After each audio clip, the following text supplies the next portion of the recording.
ने नहीं अपितु आरबीआई ने दी है। आरबीआई ने गुड न्यूज तब दी जब बिल्कुल गले तक निकल आई कि यार अब इससे आगे नहीं हो पाएगा भाई। आरबीआई ने डॉलर पर निर्भरता घटाने के लिए एक तरीका ढूंढ लिया है। पता है क्या? डॉलर के स्थान पर रुपए का उपयोग किया जाएगा। आप में से बहुत सारे लोग मुझे कमेंट बॉक्स में अक्सर लिख के कहते थे कि सर इंडियन गवर्नमेंट डॉलर में ही पेमेंट क्यों करती है, रुपए में पेमेंट क्यों नहीं कर देती है? सोचो आप कितने इंटेलिजेंट हो कि आपकी बात को आरबीआई ने सुन लिया। आरबीआई ने तुरंत आपकी बात को मानते हुए कहा है। हमें लग रहा है कि आरबीआई का खुफिया आदमी अपनी क्लास में बैठा होगा। आरबीआई ने कहा है कि हम इंटरनेशनल ट्रेड में रुपए का उपयोग करेंगे। जिसको माल बेचना है रुपये में खरीदे, रुपये में बेचे। यानी अंतरराष्ट्रीय मुद्रा के अंदर रुपए का महत्व अपनी ऊंचाइयां छूने वाला है। प्रभु ऐसा क्यों हुआ? अभी तक कैसे चलता था? हमारी निर्भरता अभी किस पर थी और हम क्या करने वाले हैं? आसान भाषा में पहले यूं समझो, मुझे अमेरिका से कोई सामान परचेज करना है। मान लीजिए मैंने अमेरिका से एप्पल का आईफोन मंगवाया। अब सब आईफोन आया, यहां से जो मैंने पेमेंट किया, आपने कहा सर आपने तो पेमेंट रुपये में किया होगा ना? नहीं, मैंने पेमेंट डॉलर में किया क्योंकि वहां की करेंसी डॉलर है। अरे तो भैया तुम्हारी करेंसी डॉलर है तो तुम्हारी करेंसी में मैं डॉलर में पेमेंट करूं, ये किसने कह दिया? मेरी करेंसी रुपया है, मुझे मालूम है कि $1 = इतना रुपया है, मैं तो रुपए में ही पेमेंट करूंगा। आरबीआई ने कुछ यूं कह दिया है। कुछ समझ रहे हैं आप? अभी रिसेंट डेज में क्या हुआ कि हम लोग अमेरिका से व्यापार कर रहे थे, डॉलर में पेमेंट कर रहे थे। समझ में आता है क्योंकि डॉलर अमेरिका की मुद्रा है। लेकिन एक बात बताओ, मुझे व्यापार श्रीलंका से करना है तो श्रीलंका से व्यापार करते समय मैं डॉलर में क्यों करूं भाई? श्रीलंका का अपना रुपया चलता है, मेरे पास अपना रुपया चलता है, तो फिर क्यों हम एक दूसरे के साथ डॉलर में व्यापार कर रहे हैं? तुमको इतना माल बेचा, डॉलर दे दो, हमने इतना माल खरीदा, डॉलर ले लो। अरे क्यों भाई? हर देश की अपनी करेंसी है ना, हर देश की अपनी करेंसी। आप में से कुछ लोग कहेंगे हम तो बहुत पहले से कहते थे सर, कोई सुनता ही नहीं था हमारी। अब शायद किसी के दिमाग में सही से बैठा है कि क्या करना चाहिए। सर एक बात बताओ सर, लेकिन क्या कोई हर देश इस बात को मान जाएगा कि वो डॉलर की जगह रुपया ले लेगा? अब यही तो कूटनीति काम आएगी। भारत सरकार की डिप्लोमेसी इसी जगह काम आएगी जहां भारत सरकार भाई बातें नहीं, डॉलर की जगह रुपए की जो बातें हैं वो तभी काम आएगी जब भारत सरकार रुपए की एक्सेप्टेबिलिटी दूसरे देश में बनाएगी। अब वो कैसे होगा? अब देखो, भारत के लिए एक गोल्डन अपॉर्चुनिटी इन दिनों क्या है कि ऑलरेडी अमेरिका का विरोध दुनिया में बहुत ज्यादा चल रहा है। रशिया ले लो, ईरान ले लो, चीन ले लो और भी आसियान कंट्रीज ले लो। ये देश वो हैं और हमारे सब इंडियन सब कॉन्टिनेंट के अंदर, चाहे अफ्रीकी क्या बोलते हैं, श्रीलंका ले लो, चाहे बांग्लादेश ले लो, चाहे नेपाल ले लो, भूटान ले लो, हमारे आसपास ऐसे बहुत सारे देश हैं जो इंडियन करेंसी में व्यापार करना प्रेफर करेंगे क्योंकि उन्हें डॉलर से डर लगता है। भाई अल्टीमेटली आपको माल खरीदना है और बेचना है। उदाहरण के लिए अगर मैं बात करता हूं इंडिया का व्यापार रूस से होने की, इंडिया ने तेल खरीदा, इंडिया ने तेल खरीद के डॉलर रूस के पास भी नहीं है और डॉलर मेरे पास भी नहीं है। हमने इंडियन रुपी निकाल करके उनको पकड़ा दिया कि सर ये पकड़िए इंडिया का रुपया। अब आपसे पूछा कि सर आप कौन सा माल बेचेंगे रूस को? भाई हमने अपनी तरफ से माइंस मिनरल में से कुछ निकाल के उनको बेचा या हमारी सर्विसेज हमने उनको भेजी, हमने उनसे जो व्यापार किया वो भी रुपए में कर लिया। बोले सर उनके यहां तो रुपया चलता ही नहीं है। तो उनके यहां रुपया नहीं चलता तो रुपए के इक्विवेलेंट जो चीज उनके यहां पर है, बोले उनके यहां रूबल चलता है, तो हमने उसमें कर लिया। हमने ऑफिशियली यह डिक्लेयर कर दिया है, अब आरबीआई ने रोल आउट कर दिया है एक new mechanism to set global trade in rupee. यानी कि इन्होंने कहा है कि हम इंटरनेशनल ट्रेड के जो सेटलमेंट हैं अब वो रुपए में करेंगे। इसके पीछे का बहुत बड़ा कारण क्या है अब वो जान लो। हालत यह है साथियों कि इंडियन रुपी गिरते गिरते एकदम ही मतलब हद दर्जे का गिर गया है भाई। 79 रुपी से नीचे चला गया है इंडियन रुपी। आपके सामने मैं फिगर दिखाने की कोशिश करूंगा, आप जरा इन तारीखों को गौर करें। जो 11 जुलाई के दिन की बात है जिसमें $1 79.44 रुपीज का हो गया। इसका मतलब समझो आसान भाषा में, इसका मतलब यह है कि अगर $1 आप बेचने निकलोगे तो आपको लगभग 80 रुपया वहां से मिलेगा। यार एक बात बताओ, आपने कुछ किया न धरा, $1 पहले था 70 रुपए का, अब हो गया 80 रुपए का, 10 रुपए का खामखा रखे रखे चूना लग गया। भाई जितना माल तुम पहले खरीद रहे थे अब उसमें तुम ज्यादा माल खरीदोगे, एक्सपोर्ट तो बढ़ गया हमारा, लेकिन अल्टीमेटली जो हमारे इंपोर्ट्स हैं वो तो महंगे हो गए ना। हम जो तेल परचेज करते हैं वो तो महंगा हो गया, क्योंकि अल्टीमेटली डॉलर का भाव भैया बहुत गड़बड़ा गया। भारत सरकार डर गई। क्यों डर गई? आरबीआई ने कहा कि बोले सर देखो, हम लोगों का जो ट्रेड डेफिसिट हुआ करता था पहले वो 10% से नीचे हुआ करता था, लेकिन ये डॉलर के बढ़ते भावों के चलते और दूसरा मार्केट के अंदर बढ़ती महंगाई के चलते हमारा ट्रेड डेफिसिट दिहाई का आंकड़ा क्रॉस कर गया है। 20% से ऊपर यानी 25% तक हमारा लॉस चला गया ट्रेड डेफिसिट में। व्यापार में हमें घाटे हो रहे हैं। जब व्यापार में घाटे हो रहे हैं और घाटे की पूर्ति अगर हमने डॉलर में करी तो हमारा जो फॉरेन रिजर्व है वो खत्म हो जाएगा। फॉरेन रिजर्व अभी हमारे पास में लगभग $550 बिलियन का है, लेकिन ऐसी स्थिति में यदि हम लोग घाटे में चलते रहे तो हमारे पेमेंट्स डॉलर में होने लगेंगे और घाटे की पूर्ति के लिए हमारे अपने फॉरेक्स रिजर्व खाली करने पड़ जाएंगे। और अगर हमने अपने फॉरेक्स रिजर्व खाली कर दिए तो अगेन एक बहुत बड़ी चिंता की बात है, देश के अंदर डॉलर की कमी, जिसकी वजह से हम भविष्य में कहीं से कुछ खरीद ही नहीं पाएंगे। तो इसका रास्ता निकालिए। तो बोले इसका रास्ता यह है कि अब डॉलर को तो रखो बैंक में भर के और देशों से बात करो जो हमसे बिना डॉलर के हमारी करेंसी में व्यापार करने को तैयार हो।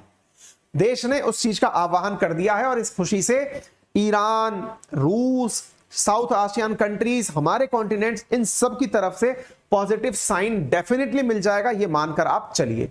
यानी कुल मिलाकर मतलब ये है कि आरबीआई ने जो ये काम किया है ये पूरी तरह से काम कर जाएगा। अब सवाल बनता है, सर एक बात बताओ, आरबीआई ने प्रॉपर तरीके का नोटिफिकेशन निकाल दिया, व्यापार ऐसे करेंगे, सर होगा कैसे? लेकिन ये प्रक्रिया क्या होती है, मतलब किस प्रकार से ये काम करता है, मतलब वर्क कैसे करता है? चलिए मैं बताता हूं। देखो साथियों, होता क्या है, आज मान लो, सरल भाषा में यूं समझो, मान लो मुझे ईरान से व्यापार करना है ना, इंडिया को ईरान से व्यापार करना है। अब मुझे ईरान से व्यापार करना है तो मेरे पास में दो तरीके हैं। क्या तरीके हैं? ईरान की सरकार को मैं रुपए भेजूं और ईरान की जो मुद्रा है वो मैं अपने यहां पर स्वीकार करूं। पर बोले सर एक बात बताओ, क्या आपके यहां से ट्रक में भर के पैसे भेजे जाएंगे क्या? या फिर जहाज में जहां तेल आ रहा है उसी समय पर एक आदमी और आएगा, उसको आप बैग पकड़ा दोगे कि ले भाई सामान तो तूने उतार दिया, अब खाली ट्रक ले जा रहा है, पैसे भी ले जाना। ऐसा होगा क्या? ऐसा नहीं होता। तो फिर क्या होता है? व्यापार कैसे होते हैं? व्यापार इन दो अकाउंट्स के माध्यम से होते हैं। कौन से दो अकाउंट है? बैंकिंग की भाषा में एक अकाउंट का नाम है नोस्त्रो अकाउंट और एक अकाउंट का नाम है वोस्त्रो अकाउंट। ये टर्म याद कर लीजिएगा साहब। कौन कौन से अकाउंट हो गए? एक का नाम नोस्त्रो और एक का नाम वोस्त्रो। क्या मतलब है इन अकाउंट्स का? थोड़ा सा ध्यान से समझना। नोस्त्रो और वोस्त्रो ये दो अकाउंट बैंक में बनने वाले वो अकाउंट हैं जो किसी दूसरे देश की बैंक के द्वारा बनवाए जाते हैं। एक बात के लिए यहां पर आपको एक टर्म सिखाई जा रही है और उस टर्म का नाम है बैंक एडी। बैंक एडी ये एक टर्म सीखिएगा और उसके बाद में नोस्त्रो और वोस्त्रो सीखिएगा। ऑथराइज्ड डीलर बैंक, इसको यूं समझिए, जैसे मान लो आज अपनी एसबीआई है ना, वो एसबीआई मान लीजिए ईरान गई। ईरान जाकर के उन्होंने कहा कि हम अपनी यहां पर एक शाखा खोल लेते हैं साहब। बोले उसमें क्या होगा? बोले आपको जो पेमेंट करना हो ना वो हमारी इसी अकाउंट में कर देना। अब ये अकाउंट नोस्त्रो अकाउंट है कि वोस्त्रो अकाउंट है? ध्यान से सुनना। अब इधर देखो, लैटिन वर्ड जो वोस्त्रो है इसका मतलब है it is yours an account then foreign bank hold with our bank in domestic currency. A foreign bank hold with our bank, यानी अगर मैंने ईरान की किसी बैंक के खाते की बात करी, उस बैंक ने एसबीआई इंडिया में अगर खाता खुलवा दिया तो ये उसका वोस्त्रो अकाउंट है। फिर से सुनिए, अगर मान लीजिए इंडिया की एसबीआई ने ईरान की किसी बैंक में अपना खाता खुलवा दिया तो ईरान वालों के लिए एसबीआई का अकाउंट वोस्त्रो अकाउंट है। और आसान भाषा में समझो, आपके नजर में इंडिया के अंदर कोई भी एक बैंक दिमाग में ले आओ, एसबीआई वगैरह कुछ भी ले आओ, ले आए। अब ईरान की कोई बैंक है जो अपनी यहां पर आकर के ब्रांच नहीं खोल सकती क्योंकि वो पब्लिक के साथ व्यापार नहीं करना चाहती, वो केवल सरकार के साथ व्यापार करना चाहती है। उसने क्या किया?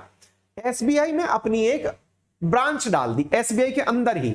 उसने कहा सर मेरा अकाउंट खोल लो एक आप, उस अकाउंट में डायरेक्ट पैसे डलवा देना आप। उस बैंक ने अकाउंट खुलवाया एसबीआई में, यानी बैंक दूसरे देश की अकाउंट हमारे यहां पर खुलवा चुकी है और उस अकाउंट में वो इंडियन करेंसी में ही रुपए स्वीकार कर रही है। These accounts are known as vostro account, मतलब an account that other foreign banks hold with our bank in domestic currency। ठीक है, ये vostro अकाउंट कहलाते हैं। और nostro अकाउंट क्या होते हैं? nostro अकाउंट होता है an account that a bank hold in a foreign currency in other bank। मतलब अगर उस बैंक ने, जो ईरान की बैंक है, उसने इंडिया में अकाउंट तो खुलवाया लेकिन वो पेमेंट फॉरेन करेंसी में ही चाहता है। फॉरेन करेंसी, वो डॉलर चाहता है, वो यूरो चाहता है, पाउंड चाहता है, या अपने देश की चाहता है। इस प्रकार का जो अकाउंट होता है वो नॉस्ट्रो अकाउंट होता है। तो भारत सरकार ने क्या कहा है कि हम यहां पर वॉस्ट्रो अकाउंट खोलेंगे, यानी कि हमारे द्वारा रुपी वॉस्ट्रो अकाउंट खोले जाएंगे। तो रुपी वॉस्ट्रो अकाउंट का मतलब समझ में आ गया? दूसरे देश की बैंक का अकाउंट हमारे यहां खुलेगा, उसमें हम रुपए के अंदर ही पेमेंट करेंगे, हम उनके हिसाब से पेमेंट नहीं करेंगे। क्लियर है? उम्मीद है कि आप लोगों को यह बात अच्छे से समझ में आ गई होगी। एडी का अर्थ समझ में आ गया होगा, वॉस्ट्रो अकाउंट क्या होता है यह समझ में आ गया होगा। और अगर ऐसा होता है तो भारत को भविष्य में रुपए के अंदर अपने व्यापार को सेटल करने के अंदर मदद मिलेगी, यानी कि रुपए का जो सेटलमेंट है वो आसानी से हो पाएगा और इंडिया का रशिया, ईरान और साउथ एशियन देशों के साथ में बढ़िया से व्यापार चल पाएगा। यह चीज आप मान सकते हैं, यह आप चीज जान सकते हैं। क्लियर है? ये जानकारी अगर आपको समझ में आ गई हो तो सेशन को शेयर करते रहिए। इस संबंध में यदि आप चाहते हैं मेरे साथ जुड़कर अनअकैडमी पर पढ़ना, हमारी टीम से पढ़ना, तो use my referral code Ankit 10 to avail 10% discount on all type of subscription on Unacademy. वर्तमान में यूपीएससी के अंदर 15 जुलाई तक ऑफर चल रहा है, यूपीएससी कॉम्बो पर 15% ऑफ का। अधिक जानकारी के लिए आप हमारी टेक्निकल टीम को 7878158882 पर कॉल करके ईएमआई फैसिलिटी के बारे में जानकारी ले सकते हैं, लोन फैसिलिटी के बारे में जानकारी ले सकते हैं। 0% इंटरेस्ट रेट पर लोन फैसिलिटी उपलब्ध है। प्रीलिम्स, मेंस और ऑप्शनल की तीनों क्लासेस आपको 58,000 में यहां दिलवाई जा रही हैं। आप यहां पर 15% डिस्काउंट प्राप्त करते हैं। साथ में मैं आपको ये जानकारी दे दूं कि पूरा प्रिंटेड मटेरियल आपको उपलब्ध कराया जाता है, वीडियो क्लासेस हैं। प्रीलिम्स और मेंस की पूरी तैयारी आपको हिंदी और इंग्लिश दोनों भाषाओं में उपलब्ध कराई जाती है। मल्टीपल ऑप्शनल्स पढ़ने की आपको फैसिलिटी दी जाती है। लाइव क्लासेस देखनी हो तो लाइव, या फिर जो क्लास टीचर्स पढ़ा चुके हैं उनके रिकॉर्डेड लेक्चर्स को जब तक सब्सक्रिप्शन आपके पास है तब तक देखने की फैसिलिटी इन सब के अंदर दी जाती है। तो ये इसके अंदर काफी सारी चीजें। टॉप एडुकेटर्स के द्वारा प्लान एंड क्रिएटेड कोर्स है जो आपको मिलता है। आइकॉनिक प्लान भी आप प्लान कर सकते हैं, जिसमें आपको मेंटरशिप के साथ यानी पर्सनल गाइडेंस के साथ आपको एक टीचर अलॉट होता है जो आपको ये सारी जानकारियां उपलब्ध कराता है। ठीक है, तो फिलहाल के लिए इतना ही। अपना ख्याल रखें, बड़ों का सम्मान करें, छोटों को प्यार दें, अपना व्यक्तित्व इस प्रकार से विकसित करें कि सब एक दूसरे के साथ सुरक्षित महसूस करें। बहुत बहुत धन्यवाद। शुभ रात्रि, अपना ख्याल रखें।